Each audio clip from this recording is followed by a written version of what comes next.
Hey YouTube, Not So Slim Jim coming to you with another video about suppressors, because God, I love them. Hopefully you love them too, and if you don't, well, you really should. So I've already put out a few videos talking about the Texas Suppressor Freedom Bill. Now, the bill's been passed. It goes into effect September 1st, so unfortunately no hush puppies quite yet. But I've had a lot of questions, and most of them I've been able to answer.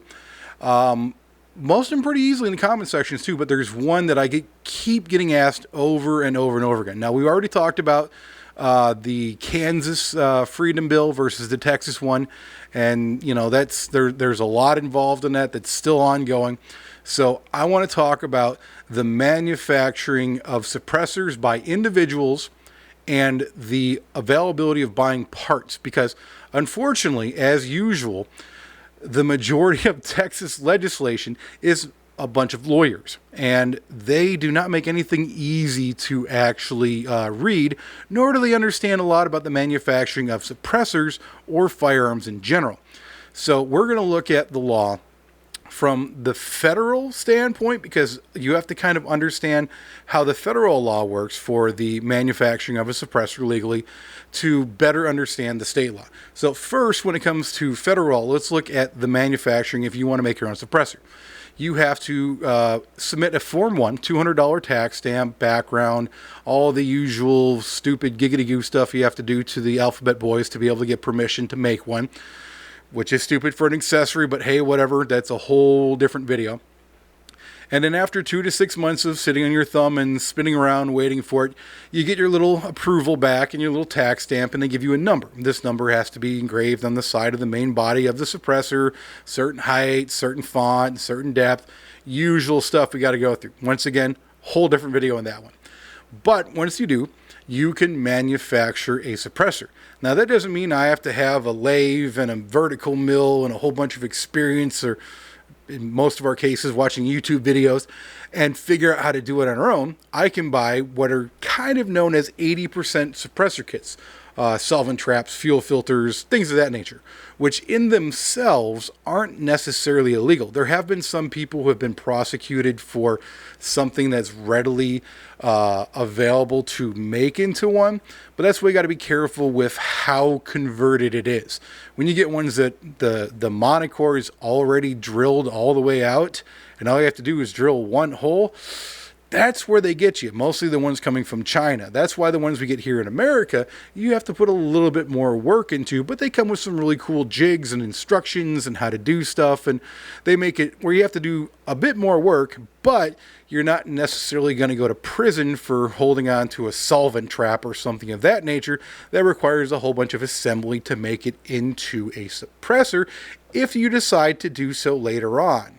So, when it comes to that, once you get approval, you can then take said thing, do machine work, cut things out, mill stuff, blah, blah, blah, put your number on it, and it is then a legal suppressor.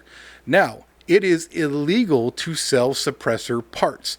Now, there is a difference between suppressor parts and suppressor accessories. I have a few Suppressor Co. silencers or suppressors, and the suppressor itself, like I have a couple K-cans, is all welded together. It's one piece. They're considered non-serviceable. And when you put the different pistons on the end for different calibers, that's not part of the suppressor. That is an accessory or an adapter to make it work for different firearms. Same thing if I have the QD mount to go onto different muzzle brakes, once again, to make it work for different weapons, that isn't considered part of the suppressor. That's considered an accessory adapter.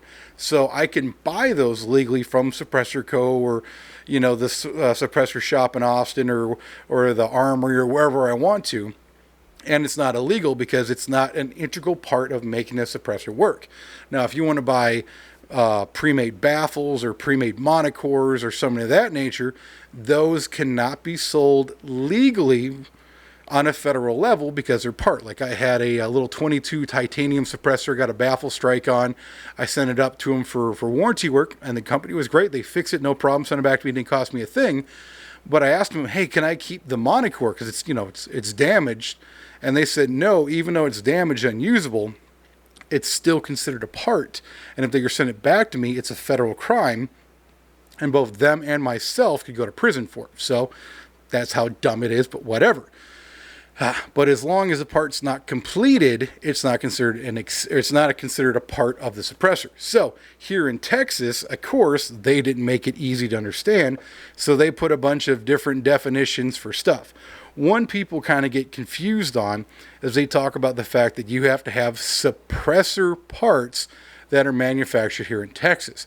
That's why we need to know the federal law, because only parts that are specifically designed for suppressors must be manufactured here in Texas. So that means if it's a ready to go, already milled out, everything's done, you can order, let's say, monocores, you can buy outer tubes, you can buy baffles, all that stuff made in Texas, and has to be made here in Texas, sent to you, and it's legal to use to manufacture your own suppressor.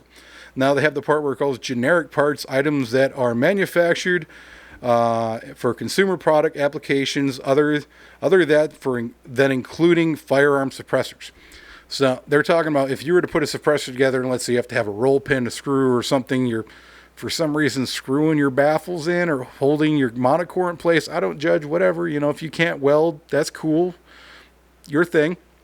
And you want to use those do not need to be made in Texas because they are not specifically designed for a suppressor. That's not a part that can only be used for a suppressor. Those are just like random stuff. So those you can go buy Home Depot, Lowe's, whatever, Rancho de Mexico, made in China, Taiwan, Canada, wherever. Those are fine to use. But any other part that is specifically integral to the suppressor that's pre-manufactured to be a suppressor part must be made in Texas. And the manufacturers who make those parts don't need to buy their raw materials or whatever they make it out of here in Texas. They can get it from wherever they want to, but as long as it's manufactured to a suppressor part here in Texas, you're legal. And that goes for the same with us, just like on the federal level. If we were to manufacture our own out of a 80% kind of a deal, it's not a suppressor part yet. As far as the state considers, it's a raw material that we are going to, underneath what they look at the definition in the law, manufacturing, which is forging, casting, machining, or other process of working material. So because we're going to be taking a non-suppressor part and we are going to be machining it, casting it, which I really hope not, or forging it in some way, heating up, cooling it down, stuff of that nature, to make it into a suppressor part within the state lines here in Texas, that will mean we are manufacturing the part ourselves in Texas, making it legal. I know it's confusing, but you gotta know how the law works, and it's dumb. I wish they would make it easier to read. I wish these lawmakers would get a hold of guys like me and you and people who understand this stuff so we can make it more easy to understand for everyone else. But until then, you got me on YouTube explaining it for you so you understand it. If you got any questions, comments, or concerns, leave it down in the comment section.